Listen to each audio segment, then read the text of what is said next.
Mais de 100 países e grupos não ligados a governos hoje já contam com os chamados veículos aéreos não tripulados. Não é incomum que, em história militar, um único sistema de armamento se torne símbolo de todo um período de guerras. Pode-se pensar, por exemplo, no arco longo usado pelos arqueiros ingleses na Batalha de Agincourt, na Idade Média, ou nos tanques fortemente blindados que protagonizaram os combates terrestres da Segunda Guerra Mundial. O veículo aéreo não tripulado americano MQ-1 Predator, um tipo de drone armado, tornou-se ícone do conflito de contra-insurgência travado pelos Estados Unidos em países como Afeganistão e Iraque. Aquele era o período do chamado momento unipolar após o fim da Guerra Fria, quando os Estados Unidos, diante da dissolução da União Soviética, foram alçados à posição isolada de superpotência global dominante.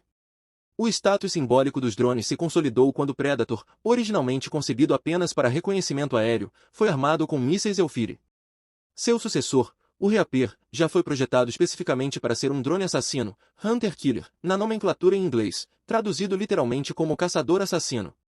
Tem alcance maior que o antecessor e pode carregar um peso maior de munição, sendo capaz de atingir os alvos americanos quando menos esperam.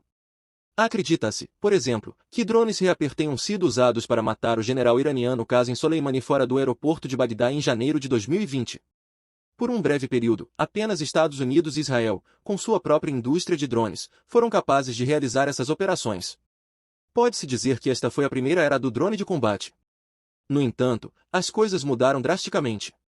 Uma nova era de guerra de drones já se iniciou, envolvendo muito mais agentes.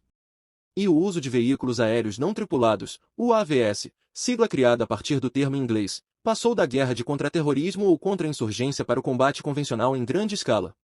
À frente, ainda, uma nova terceira era de guerra de drones acena, à medida que a tecnologia se torna cada vez mais sofisticada e conectada à inteligência artificial. Os ataques de drones desempenharam um papel fundamental em conflitos recentes, ajudando a reforçar a posição do governo da Etiópia, por exemplo, diante das ações dos rebeldes da Frente de Libertação Popular do Tigre, FLPT. As armas foram adquiridas da Turquia e do Irã. Também há relatos de que o governo etíope teve acesso aos veículos aéreos não tripulados chineses Winglong 2 através dos Emirados Árabes Unidos.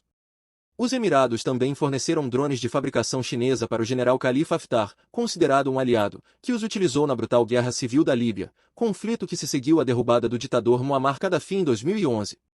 Nesse caso, considera-se que os drones armados tiveram impacto decisivo, contribuindo para a sobrevivência do governo internacionalmente reconhecido em Trípoli. Eles desempenharam um papel parecido no conflito de Nagorno-Karabakh no ano passado. Os drones fornecidos pela Turquia foram um dos fatores que permitiram às forças do Azerbaijão tomar o controle do enclave disputado com a Armênia. Ataques de drones muitas vezes levantam complexos dilemas legais e morais. Sua precisão depende da tecnologia em que se baseiam. A esperança de que seu uso possa ser restringido de alguma forma por tratados de controle de armas provou ser ilusória. Embora os Estados Unidos tenham relutado em exportá-los para qualquer um além seus aliados mais próximos, outros não fazem muitas distinções. Mais de 100 países e grupos não ligados a governos hoje já têm drones.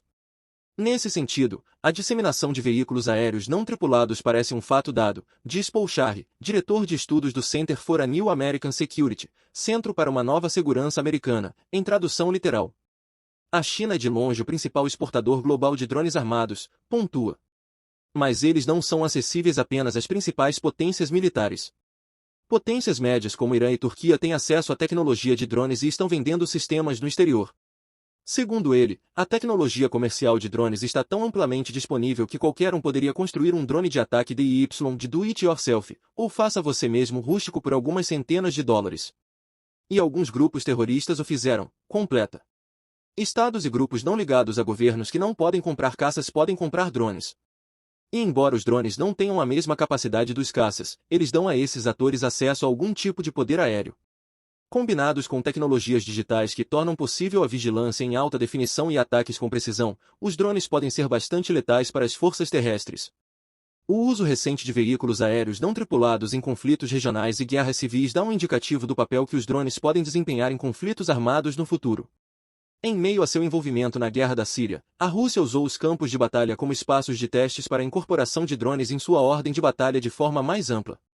A frota de drones da Rússia na Síria conduziu missões cruciais de inteligência, vigilância e reconhecimento, conectando alvos identificados com a artilharia russa, sistemas de foguetes de lançamento múltiplo e aeronaves, diz Samuel Bendit, membro da Programa de Estudos sobre a Rússia do Center for Naval Analysis, Centro de Análises Navais, nos Estados Unidos. Esse conceito está agora redefinindo como os militares russos lutam hoje e como vão combater no futuro, dando às forças uma imagem 24 horas por dia do campo de batalha, algo que os generais não tinham antes.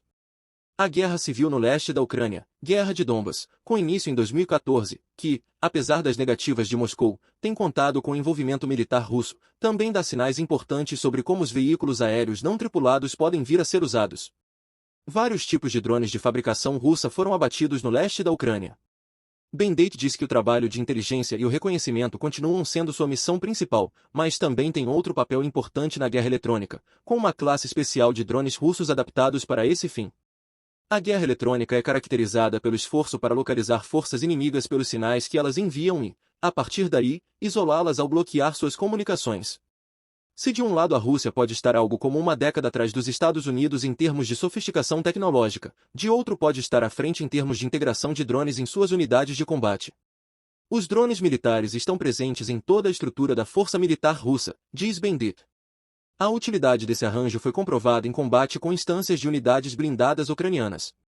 Elas foram rapidamente identificadas, suas comunicações foram interrompidas e fogo de artilharia devastador, dirigido contra elas. A Ucrânia, por sua vez, também tem acesso a drones turcos armados, tendo-os usado contra separatistas pró-Rússia nos combates de Donbas. Longe das situações de guerra instaurada, os drones ainda estão sendo usados por grupos insurgentes e de milícias. Assim, se a ameaça dessas armas é relativamente bem compreendida, por que é tão difícil combatê-la? A maioria dos drones em uso hoje são menores que as aeronaves militares tradicionais e requerem diferentes tipos de defesas aéreas, diz Charry. Eles voam mais devagar e próximos do solo, e isso significa que muitos sistemas de defesa aérea não são otimizados para derrubá-los. Muitos países, ele acrescenta, estão trabalhando para desenvolver medidas contra drones. A tendência é que, com o tempo, surjam sistemas de contra-drones mais eficazes. Um desafio, no entanto, será combater ataques em massa, já que drones de baixo custo podem ser construídos em grande número. No debate mais futurista, fala-se, por exemplo, nos chamados enxames de drones. Já vimos ataques de drones em massa, como o realizado em 2018 por rebeldes sírios contra uma base aérea da Rússia, que usava 13 deles. Paul Charry ressalta, contudo, que um ataque orquestrado de drones não chega a ser um verdadeiro enxame. Ele não é tanto definido pelo número de drones em um ataque, mas pela capacidade de eles cooperarem juntos sem qualquer envolvimento humano. Enxames de drones podem ser usados para ataques simultâneos e multidirecionais de maneiras que podem sobrecarregar as defesas humanas. Com o tempo, ele adverte, isso poderia ter um efeito dramático na transformação da guerra. Bom galera, esse foi o vídeo de hoje, esperamos que vocês tenham gostado. Se gostou, deixa seu joinha aí embaixo e se não for inscrito, inscreva-se para não perder nenhum conteúdo como esse. Fiquem todos com Deus e obrigado pela sua visualização.